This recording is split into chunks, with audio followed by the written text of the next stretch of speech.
Okay,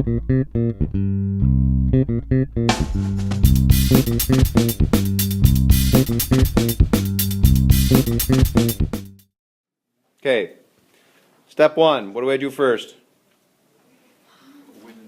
Draw the kindergarten window.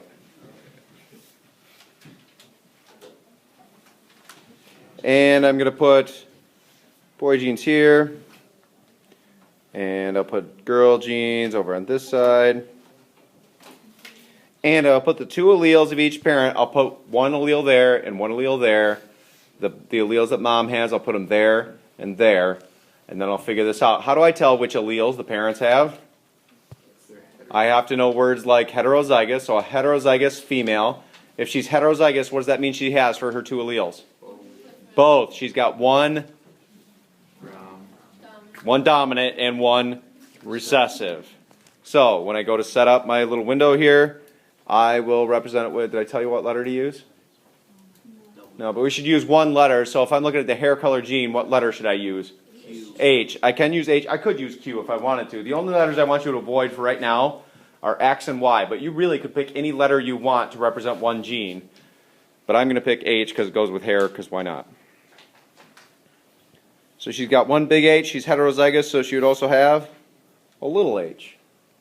And then dad, what did I say his genotype was? He's a homozygous recessive male. So he would have what for his two copies? Two small h's. He'd have little h, little h. All right. Next step. After I've filled in the parents' alleles on the top and the side, now I'm going to see what happens when dad's sperm cells containing one of these two alleles meets mom's egg cells that contain one of these two alleles. So I can represent that by filling in all the boxes. So over here, mom could give big H, dad could give little h, or mom could give her big H and dad could give his other little h. Or down in these two boxes, mom could give this little h, dad could give that little h. We'd end up with a kid that looked like this. And then we have our last kid who would look like this. Correct? Is that what you got? Okay. Now we go through and figure out what our Punnette square means. So remember what the question is. What are the chances that this couple could have a brown-haired child? We need to know which one's dominant, which one's recessive. What version of the gene is dominant? Brown hair. So what color hair does this kid have? Brown, because you'll read the dominant allele and ignore the recessive allele. Even though this kid's carrying both, he's always going to read the dominant allele. Same with this kid. They'll read the dominant allele. They'll have brown hair.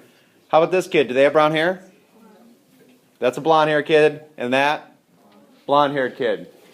And so, my last step is to make sure I go and I answer the question. What was the question?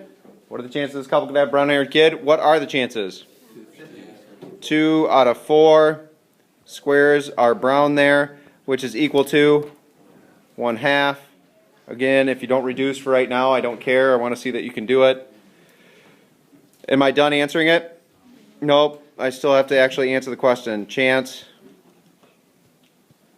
of brown hair kids. Is this the easy version of Punnette square? This is probably a hard version. Yeah, but if you understand how to do this, really genetics does not get a whole lot harder than this.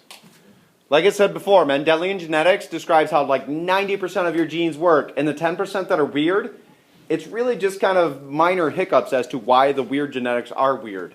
They're still based on Mendel's rules. So, if you know how to do a basic Punnette square like this, you're in good shape.